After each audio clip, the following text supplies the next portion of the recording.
രേഖപ്പെടുത്തപ്പെട്ടിരിക്കുകയാണ്. ഗുഹ്യസ്ഥാനത്തെ വളരെ കാത്തു സൂക്ഷിക്കാൻ പറ്റിയതുമാണ്. വളരെ വ്യാപ്തിയുള്ള അർത്ഥമാണ് ഇന്നതിന് വെക്കുന്നത്. അതായത്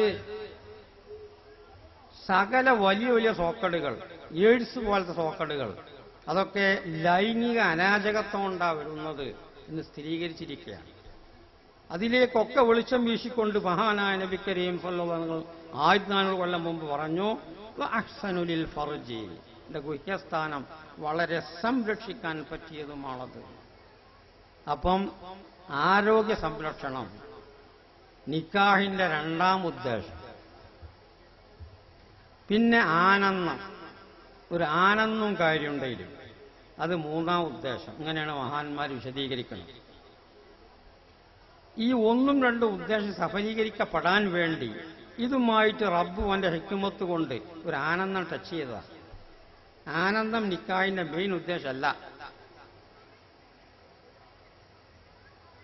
ഇങ്ങനെയാണ് നിക്കാഹിന്റെ ഉദ്ദേശങ്ങൾ മഹാന്മാർ വിശദീകരിക്കുന്നത്. അങ്ങനത്തെ മഹത്തായിരിക്കുന്ന ഒരു നിക്കാഹ് കർമ്മം നടത്താനാണ് ഇവിടെ ഈ ആളുകളെല്ലാം സമ്മേളിച്ചിട്ടുള്ളത്.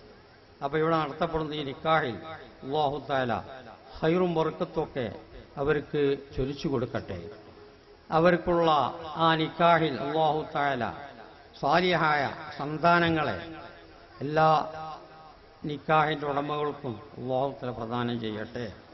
ഒരു ബർക്കത്തുള്ള മുബാറക്കായ നിക്കാഹായി അല്ലാഹു തആല അവരെ നിക്കാഹുകളാക്കി തീർക്കട്ടെ എന്ന് പ്രാർത്ഥിച്ചുകൊണ്ട് ഞാൻ എൻ്റെ ചെറുപ്രസംഗം നിർത്തുകയാണ്. അസ്സലാമു അലൈക്കും. ഒരു പ്രസംഗം അധിക പ്രസംഗമാണ്.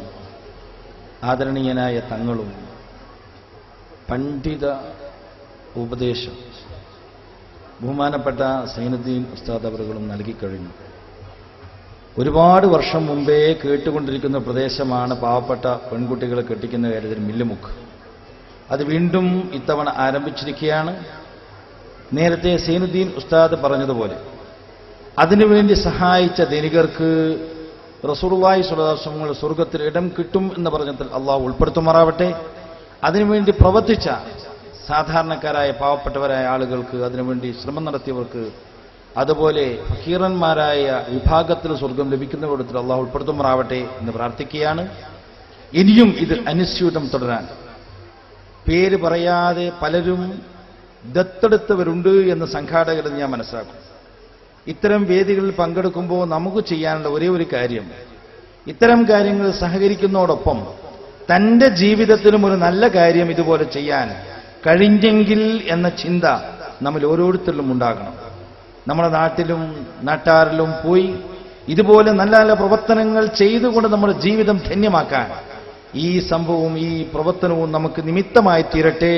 അതിനുവേണ്ടി ശ്രമിക്കാൻ നമുക്ക് പ്രതിജ്ഞയെടുക്കാമെന്ന് മാത്രം പറഞ്ഞുകൊണ്ട് എല്ലാവിധ ഭാവങ്ങളും നേർന്നുകൊണ്ട് ഈ പ്രവർത്തനം ഇനിയും അനുസ്യൂതം നല്ല നിലയിൽ മുന്നോട്ട് പോകാൻ അല്ലാഹു തൗഫീഖും സൗഭാഗ്യവും പ്രദാനം ചെയ്യുമാറാവട്ടെ എന്ന് പ്രാർത്ഥിച്ചുകൊണ്ട് ഇന്ന് വിവാഹിതരാകുന്ന എല്ലാ ദമ്പതികൾക്കും അല്ലാഹു പൊരുത്തപ്പെടുന്ന രീതിയിലുള്ള ജീവിതം നയിക്കാനുള്ള തൗഫീഖും സൗഭാഗ്യവും, അല്ലാഹു തൃപ്തിപ്പെടുന്ന ജീവിതം നയിക്കുവാനുള്ള സൗഭാഗ്യവും അവർക്ക് അല്ലാഹു പ്രദാനം ചെയ്യുമാറാവട്ടെ.